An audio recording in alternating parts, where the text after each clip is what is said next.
संसद के अंदर कल लोकसभा में प्रधानमंत्री ने अपना मत रखा, काफी कुछ कहा है सर।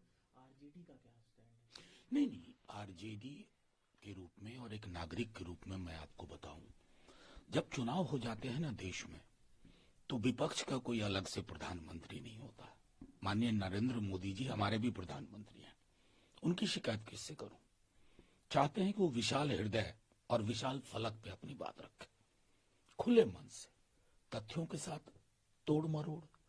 अपने फर्स्ट अमेंडमेंट को लेकर के क्या बोल दिया? एम्पावर्ड थी संविधान सभा, और क्या 3 निर्णय थे? प्रधानमंत्री जी, आपको तीनों निर्णय बताने चाहिए थे। जमींदारी उन्मूलन, अभी भी कम से कम अगर आप होते उस वक्त तो नहीं करते, क्योंकि धनिकों के चक्कर में आपने पूरी राजनीति को उद्योगपतियों के हवाले कर दिया, एकाध के हवाले, सारे उद्योगपति ने। दूसरा, वंचित समूहों और हाशिए के समूहों के लिए राइट टू इक्वालिटी का इंटरप्रिटेशन आया उसी अमेंडमेंट में, और कम्युनल एटमॉस्फेयर था, दोनों तरफ लोग मारे जा रहे थे। उस दौर को तो याद कीजिए प्रधानमंत्री जी, 47 के क्या हालात थे। आज आप 2024 में तबसीरा कर रहे हैं। कम से कम उस दौर के लोग भैंस, मंगलसूत्र, मुजरा, बेटी उठा ले जाएगा वाली जुबान नहीं बोल रहे थे। वो कौन सी संवैधानिक जुबान है? बार बार चाहता हूं आप विशाल हृदय वाले प्रधानमंत्री दिखे हमें, लेकिन बार बार हमें कष्ट होता है कि हम नाकामयाब होते हैं। हम ढूंढ नहीं पाते अपने प्रधानमंत्री को विशाल हृदय के साथ। ये मुख्यमंत्री हैं योगी आदित्यनाथ साहब, उनका एक और विवादित स्टेटमेंट अब सामने आया कि राम मंदिर बनाने वालों को हमने सम्मान करा, जबकि ताजमहल बनाने वालों के हाथ काट दिए गए थे। जज को लेकर भी उन्होंने एक स्टेटमेंट दिया है, क्या कहेंगे आप? नहीं, उनकी शिकायत क्या करूं, वो बहुत स्टिफ कंपटीशन में है गुजरात वाले भाई के साथ। बड़ा जबरदस्त कंपटीशन चल रहा है दोनों में, दोनों वॉर ऑफ पोजीशन में है कि कौन 2 कदम आगे बढ़ जाए। लेकिन उनको ये समझना होगा, संविधान को ही नमन करना है।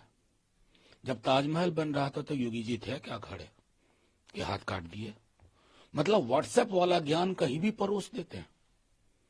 आप एक बड़े सूबे के मुख्यमंत्री हैं, आइन को देखिए, तथ्यात्मक इतिहास को देखिए, और जिस जज साहब के पक्ष में आप अचानक खड़े हो गए उसी कंपटीशन के कारण, गुजरात वाले भाई साहब के कारण, आपको यह समझना चाहिए कि विकल्प साफ है। या तो आप संविधान के साथ, या इस तरह की घृणा और नफरत वाली जुबान के साथ। इस जुबान के साथ बहुत तरक्की नहीं कर पाइएगा। अभी वाले को ही देखिए, नमन तो करना पड़ता है संविधान को, बाबा साहब के संविधान को। वही हकीकत है, वही हकीकत रहेगी। सभा चुनाव को लेकर सरगर्मियां तेज है। इस बीच एक अहम बयान तेजस्वी यादव जी की तरफ से आया है, माई बहन योजना को लेकर 2500 रुपए देंगे, जो गरीब वर्ग से आते हैं उन्हें मजबूत करने की बात की है। ये क्या है? नहीं, सीधी सी बात है कि आप चुनाव के साथ मत जोड़िए। बहुत दिनों से वो इस पे काम कर रहे थे। हमारी पिछली बार में भी तेजस्वी जी की मन में इच्छा थी कि इसको करें। 17 महीने के लिए आए तो रोजगार जो मिला, बिना पेपर लीक के, बिना युवाओं पे लाठी चार्ज के, बिना उनके उत्पीड़न के, हर जाति हर कौम को नौकरियां मिली। उसी सिलसिले में इन्होंने माई बहन मान योजना लाई है।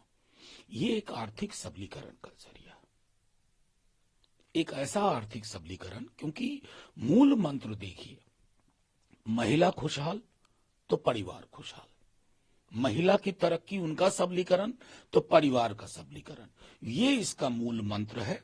और उसी संदर्भ में आगे और भी बहुत सारी चीजें आपको देखने को मिलेंगी, क्योंकि बार बार तेजस्वी जी कहते हैं कि मेरा किसी से कंपटीशन नहीं है बिहार में, मुझे लड़ना है बेरोजगारी के खिलाफ, मुझे लड़ना है सबलीकरण के लिए, मुझे लड़ना है विशेष राज्य के दर्जे